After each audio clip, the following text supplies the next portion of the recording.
மேடையில் அமர்ந்திருக்கின்ற நண்பர்களுக்கும் மீடியா நண்பர்களுக்கும் என்னுடைய மாலை வணக்கம். எனக்கு இந்த படத்து சம்பந்தமாக யாருமே எனக்கு பழக்கம் இல்லை.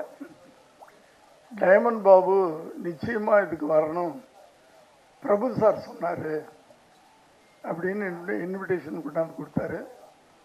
நான் வந்துட்டேன்.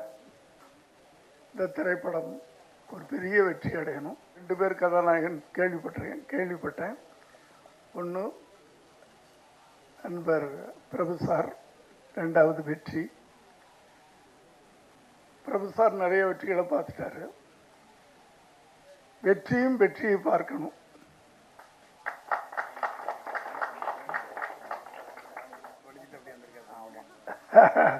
ஒரு தயாரிப்பாளர்ன்றாங்க, குழந்தை மாதிரி இருக்காரு. ஆனால் இத்தனை வெற்றிகளை கொடுத்துருக்காரு, சந்தோஷமா இருக்கு. அதனால எல்லாருமே வெற்றிக்காகத்தான் நம்ம உழைச்சிக்கிட்டு இருக்கோம், போராடிக்கிட்டு இருக்கோம். இன்னைக்கு மேடையில் இருக்கிற என்னுடைய பாலிய நண்பர்கள்லாம் ஒரு சிலர் இருக்காங்க, எதிர உட்கார்ந்துருக்காங்க. எல்லாரும் போராடி வெற்றியை பெற்றவங்க தான். அதனால நிச்சயமா இன்றைய போராட்டம் நாளைய வெற்றி. அது சில விஷயங்கள் எல்லா இடத்துலையுமே சொல்லுவோம். நேற்றைய தொண்டன் இன்றைய தலைவன், இன்றைய தொண்டன் நாளைய தலைவன் ஒரு விதி இருக்குல்ல, அது மாதிரி இன்றைக்கு நம்ம உழைச்சோம்னா நாளைக்கு நல்லா இருப்போம். நேற்று உழைச்சதுனால நான் இன்னைக்கு நல்லா இருக்கேன். இவ்வளவுதான். உழைப்பு தான் ஒரு மனிதனை உயர்த்துவது, வேற எதுவுமே கிடையாது. உழைப்பு. உழைக்கிறதுக்கு முன்னாடி பிளான் பண்ணுங்க தயவு பண்ணி. சினிமா இன்னைக்கு ப்ரொடியூசர்லாம் எனக்கு முன்னாடி பேசினவர் யாரை சொன்னார், ப்ரொடியூசர்லாம் காணாமல் போயிட்டாங்கன்னு. காணாமல் போகல, பயந்து போய் வீட்டில் உட்காந்துருக்குறாங்க. வேற ஒன்றும் இல்லை. படம் எடுக்கிறதுக்கு பயந்து போய் இந்த உட்காந்துருக்காரு. எத்தனை படங்கள் எடுத்தவர். நான் பயந்தான். படம் எடுத்துருவோம் கடன் வாங்கி. ஆனால் அந்த எடுத்த படத்தை ரிலீஸ் பண்ண முடியுதா, அதுக்கு நமக்கு தியேட்டர் கிடைக்குதா, அங்கே தான் தடுமாறுறோம் நம்ம.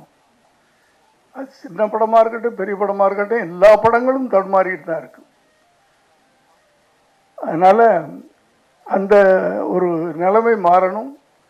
எல்லா படங்களும் தைரியமாக எல்லாரும் திரும்ப படம் எடுக்க வரணும். திரும்ப சினிமா உலகம் ஒரு 80-90களில் இருந்த மாதிரி வரணும்னு ஆசைப்பட்றேன். பிரபு சாரை பற்றி நான் இங்கே சொல்லணும். நான் நிறைய நடிகர்களை வச்சு படம் எடுத்துட்டேன். அந்த பாக்கியம் மட்டும் எனக்கு கிடைக்கல. பிரபு சாரோட வேலை செய்யக்கூடிய ஒரு வாய்ப்பை கடவுள் எனக்கு கொடுக்கல. அது முதல் படத்தில் மிஸ் ஆச்சு. அது அப்படியே மிஸ் ஆகிட்டே போயிடுச்சு. சட்டம் ஒரு சாட்சி நான் தெலுங்கில் பண்ணேன்.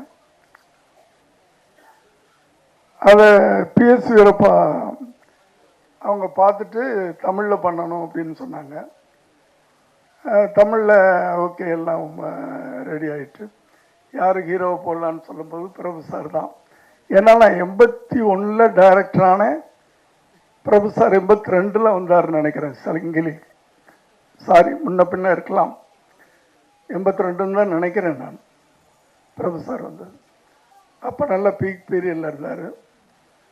ஏதோ நான் கேட்ட தேதி கிடைக்கல, அதில் மிஸ் ஆச்சு. அதுக்கு பிறகு அப்படியே அந்த கொடுப்பினே இல்லாமல் போச்சு. இந்த படம் ஒரு பெரிய வெற்றியை கொடுக்கணும், எல்லாருக்கும் வெற்றியை கொடுக்கணும். திரும்ப ஒரு ஒரு ஒரு தயாரிப்பாளர் வெற்றி அடைஞ்சார்னா ஒரு 10 பேருக்கு படம் எடுக்கணுன்ற ஒரு ஆசை வரும். வெற்றி அடைஞ்சதுன்னா அந்த வர்றவங்களுக்கெல்லாம் நான் திரும்ப சொல்றது, பிளான் பண்ணுங்க, அழகா முயற்சி பண்ணுங்க, கடுமையா உழைங்க, நிச்சயமா உங்களுக்கு வெற்றி காத்திருக்கிறது என்று சொல்லி எல்லாரையும் வாழ்த்தி நான் விடைபெறுகிறேன். நான் எதையுமே பார்க்கல, எதையும் பார்க்காம சொல்ல முடியாது.